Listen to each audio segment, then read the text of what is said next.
Қанша тырысып тырпылсаң да өзінен өзі ақша алып келіп отыратын нәрсе жоқ. Не старайся даже, в принципе. Так что деньги сами себя не заработают. Поехали заработать. Таңғы сағат или түнгі сағат 4 болды. Қолым енді босады.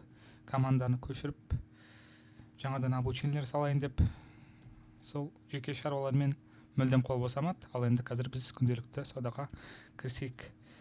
В целом, мен ұйықтап жатқан кезде сендер осы видеоны көріп бағасын бересіңдер деп ойлаймын. Сондықтан да саудаға кірісейік. Күннен күнге Аллаға шүкір шотымыз өсіп, өзінің санын арттырып жатыр. Сондықтан да енді осы эстафетаны ары қарай жалғастырып, саудамызды күнделікті жалғастыратын боламыз. Так, көрейік, бізде қандай паралар бар. В целом, рынок негізі жақсы. На первый взгляд, конечно же. Бізде евро ГБП ОТС валютная парасы, өздерің көріп тұрғандай астыңғы жақта rejection блок бар. Осы rejection блоктан бізде баға реакция алып бара жатыр. В целом, закреп болып жабылдық, цель бізде баға орындаған жоқ. Значит, жоғарыда баша салайық бір сделканы. Бізде егерде нарықтағы ликвидностьті шешіп, баға осылай жабылған кезде баға жоғары қарай кету керек еді.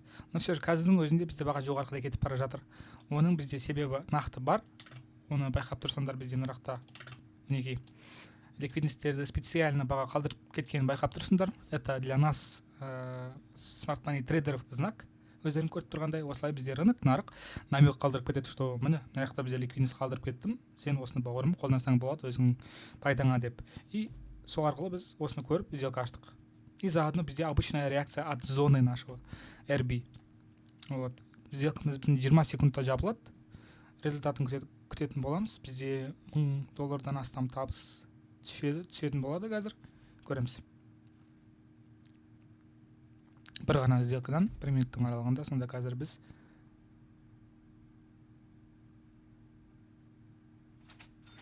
$1323 таза пайда тапқан екенбіз. Давайте саудамызды жалғастырайық. Басқа параға кірейік. Бізде уақыт жоқ, кірам.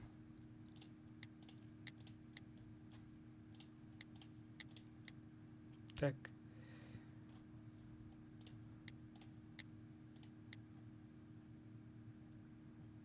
Так, ГБП USD парасы. Бізде свип болып жабылды, келесі төмен жақтағы лой, бірақ астыңғы жақтара бізде свип болып жабылған екен. Значит, бізде контекст лонговый пока что, но есть одно но. Бізде мына жақта өздерің көріп тұрғандай блоктан реакция алып жатырмыз. Осы жерден бізде төмен қарай кетіп қалуымыз мүмкін. Вот. Как раз өздерің көріп тұрғандай. В целом бізде астыңғы жаққа қарай келіп, астыңғы жақтағы ликвидностьпен бағаның жұмыс жасағанын көріп тұрсыңдар, иә, мына. Вот. И осы жақтағы ликвидностьтан бізде қазір жоғары қарай реакция алып жатыр. Бізде жоғары жақтағы ликвидностьтарға шүйін деп. Ну, это в принципе понятно. Қазір бізде 36 секундтан кейін, то есть 30 секундтан кейін біздің ББТ-мыз анықталады. Сол арқылы біз ББТ-ға сәйкес сделка ашсақ болады. Қазір бізде как раз астыңғы жақтағы блокқа тиеді. Блоктың ішінде тұрмыз негізі, в принципе, на диапазонның. Свечан жабылғанына байланысты, короче, келесі біздің сделка ашатын шешімімізді анықтайтын боламыз. Егер де свип болып жабылатын болса, бізде келесі жоғары жақтағы мынау қай болады. Вот, как раз сол бізде болайын деп жатқан сияқты. Бізге закреп болып жабылғаны қазір вообще керек емес. Сондықтан да желательно свип болып жабылған керек маған. Так, свип болып жабылды, өздерің көріп тұрғандай. Давайте бір сделка ашып жібере салайық. Нарықта бізде ценовой гэп пайда болды. Но все же бірақ бізде нарықтағы блоктан жоғары қарай реакция болып, біздің нарықтағы ББТ-ның целін орындап кетуіміз керек деп мен лично өзім ойлаймын. Соның арқасында мен сделкамды ашып қойдым. Жоғары деп. Астың жақта бізде не зачем келу, потому что бізде нарықта ликвидность шешіліп қойған. Но все же егер де астыға қарай келгісі келетін болса, либо аяқтағы ликвидность шешеді, либо аяқтағы біздің RB-дан реакция алады.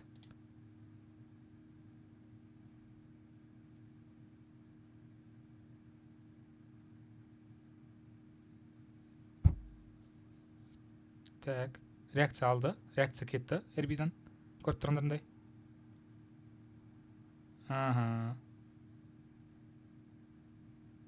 Все понятно. Бағаның төменге келгісі, то есть төменге келген, не үшін келгенін мен түсіндім, короче. Өздерің көріп тұрғандай, бізде нарықта баға мынандай фитильдік не үшін жасады. Соның логикасын сіздерге қазір түсіндіріп беретін боламын. Мына бізде RB бар. Rejection блок нарықтағы біздің ликвидность шешкен.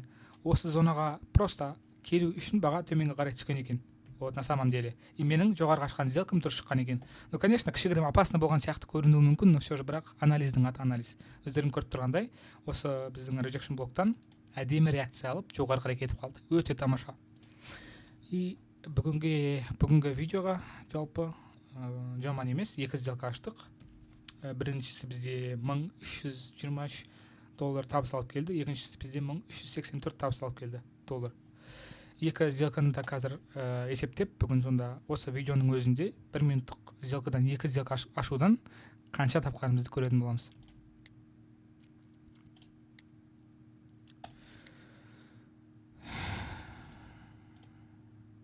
Пока что бізде бір сделка деп тұр. Күтейік. Давайте обновление болғанша сендермен әңгіме айта тұрайық. Бүгін команданы қайтадан аштым. То есть ескі командаға бар адамдарды жаңа командаға көшіріп жатырмын. Оның арнайы өзінің себеп бар. Жалпы сондықтан да енді ол жерде жаңа каналда, жаңа командада өзгерістер өте көп болады. Осы нәрсені ескерткім келіп отыр. Менің видео түсірмей күндізгі уақытта қолым тимеген себептерінің бірі сол. Вот из-за этого бізде жалпы алдағы уақыттарда кәдімгідей грандиозные изменения бізді күтіп тұр. Вот. Кішігірім сендерге бөлісім келген жаңалық сол. Так, бізде обновление әлі болмаған екен. Яқта екі сделка деп шығып тұру керек, короче, бір емес. Күтейік енді сәл қуып тұрады енді, түнге қарай өз солай. Мына, обновление болды. Көріп тұрғандай, екі сделка бізде ашылды. Екеуі де енді 100% плюс. Торговый оборот $2900 и біздің таза пайдамыз бұл жердегі екі сделкадан тапқан 1 минуттан екеуінде $2700 таза пайда. Ол бізде, в принципе, қазір доллардың түсіп кетті 516, $2700. Бізде 1.395.131 теңге екен. 1.395.000. Вот. Таза пайдан, сонда біз қазір екі ақ сделкадан түнде сағат 4-тен 12 кеткен кезде, то есть 4-тен біреуін 7 кеткен кезде таптық, біреуін 4-тен 10 кеткен таптық. Яғни түнгі 4-те тауып тастадық, көріп тұрғандарындай, трейдинг саласының арқасынан. Вот. Дәл осылай нарықта сапалы түрде Smart Money концепциясын қолданып, ақылды сауда жасағыларың келсе, міндетті түрде каналға қосылыңдар. Трейдинг саласына енді келіп жатқандар болса, құлақтарыңа алтын сырға біздің каналдың ішінде, то есть осы YouTube каналға міндетті түрде тіркеліп, сол жерде бізде плейлисттер деген жерде, то есть біздің тегін сабақтар бар. Smart Money концепциясы бойынша. Сол жерден сендер базалық білімді осы саудада өздерің қолданатын алатын боласыңдар. Вот соны міндетті түрде қарап, білімдеріңді алып шықсаңдар, бір жақсы база қалыптастырасыңдар. Бірақ оның өзі негізі жеткіліксіз толыққанды Smart Money'ді түсінуге концепцияны. Сондықтан да баршаңды командаға шақыратын боламын. Как раз бізде өзгерістер болып жатқаннан кейін сол мүмкіндікті пайдаланып қосылып қалыңдар жаңа командаға. Қазіргі уақытта бізде общий негізі каналдың ішінде, команданың ішінде 100 адам бар еді, ал қазір уже бізде 10 адам бар. Жайлап бізде ескі командадағылардан, то есть адамдар қосылып жатыр. Сендер де солармен бірге қосылып кетсеңдер, ертерек сіңісіп кетесіңдер, короче. Өздерің үшін сол дұрыс болады. Бүгінгі саудамыз аяқталды. Баршаларыңа рахмет. Келесі кездескенше сау болыңдар.